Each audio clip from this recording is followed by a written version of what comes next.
Okay, friends, quesadillas. You know them, you love them, you order them at Mexican restaurants, maybe you get them at takeout. They're really very simple to make at home and they can make a quick, easy snack. For all of these healthy teen snack hacks, I've really been trying to offer up some things that have maybe 2 to 4 ingredients max that you can always embellish to taste. But that if you only had a couple of things, you could throw them together pretty quickly. So I'm gonna make a black bean quesadilla today. And really the 3 ingredients you need are soft tortillas, canned black beans, and some good melty cheese. Okay, the first thing we want to do is make our black bean filling. I took the top off some black beans, and I'm not going to drain the beans because I want to add some flavor to that yummy sort of like liquid that's in there with the beans. We're going to drain it off before we put it in the quesadilla, but I want to cook some flavors into that liquid. Okay. You can do this with just black beans, like I said. However, I happen to have some onions on hand, and I thought I'd add them to the party because it's gonna give a nice sweetness, also get another vegetable in there, and this way I don't have to add onion powder because I do like a little taste of onion with my black beans. But again, you can just do black beans. And also, let's be honest, I like a little jalapeno, so I'm gonna grab some of that. These are just pickled jalapenos right in the jar because it's just what I happen to have in my fridge. And I'm gonna mix these all together. Now what we're gonna do to flavor these beans, almost in the way you would flavor like a taco meat, is you can either just add salt and pepper, which everyone has on hand, right? And that would be fine. But again, I'm a little extra. So I'm actually gonna add some taco seasoning. You can just use salt and pepper or a little hot sauce, but I'm gonna go ahead and put in my taco seasoning. Ooh, look at that. Look at those flavors coming together.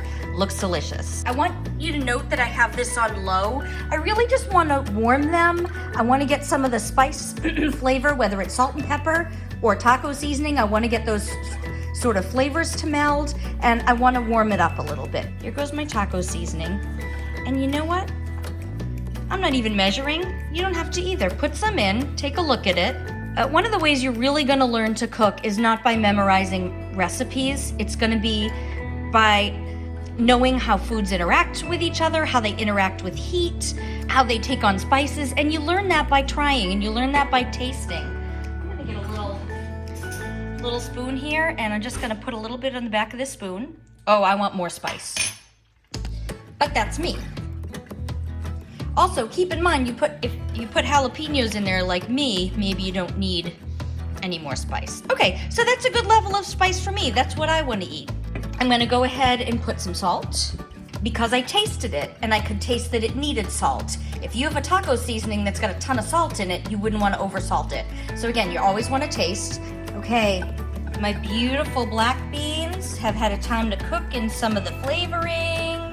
Now what I'm gonna do is I'm gonna quickly rinse and wipe out my pan. Now that I've cooled it down, I can wipe it out here. You can see mine's still a little warm. Wait till yours is cooler. Okay, you can see I rinsed and I wiped out my pan, so there's nothing weird that's gonna get burnt or stuck, but I also don't have to clean another pan. So again, I'm gonna put my burner on low, and I'm gonna give a good old spray of my non-stick spray. There we go. Tortilla. Boom. So I have it on low, so it's gonna start to warm. And then what I'm gonna do is I'm gonna sprinkle my cheese on. So we're gonna do a little cheese on one side. Ooh, I can feel it's getting warm already. This cheese is gonna be the glue that holds us together. As you make these, you're gonna decide how much you typically like, but you want enough on there to glue it together, but not so much that it becomes unmanageable. If you want that much cheese, maybe you just need to have another quesadilla. Okay, now I've got my bean mixture, and I have chosen a spoon with holes in the bottom so I can sort of drain away some of that extra juice so I don't have a soggy quesadilla. Okay, oh, you can see the cheese is melting already. And put a little bit of that on there. And I'm gonna put some little cheese on the top, just so it glues from the other side. Now here's the trick with a quesadilla. You're gonna peek up, so you can see it's already getting nice and brown, even on a very low setting. You're gonna sort of fold it hold it down for a second there, thanks to my non-stick cooking spray. It doesn't stick, and I'm gonna do a flip. Oh, delicious. Look at that. I say, start on low heat and get used to your different heat levels. It's better to start low, and then with something like this, it's better to start low and then just inch up the heat as you need to. Okay, and really, I'm not gonna give you a time. I'm gonna tell you when you get that nice crisp outside, and when you see that lovely cheese gluing everybody together, that's when it's done, man.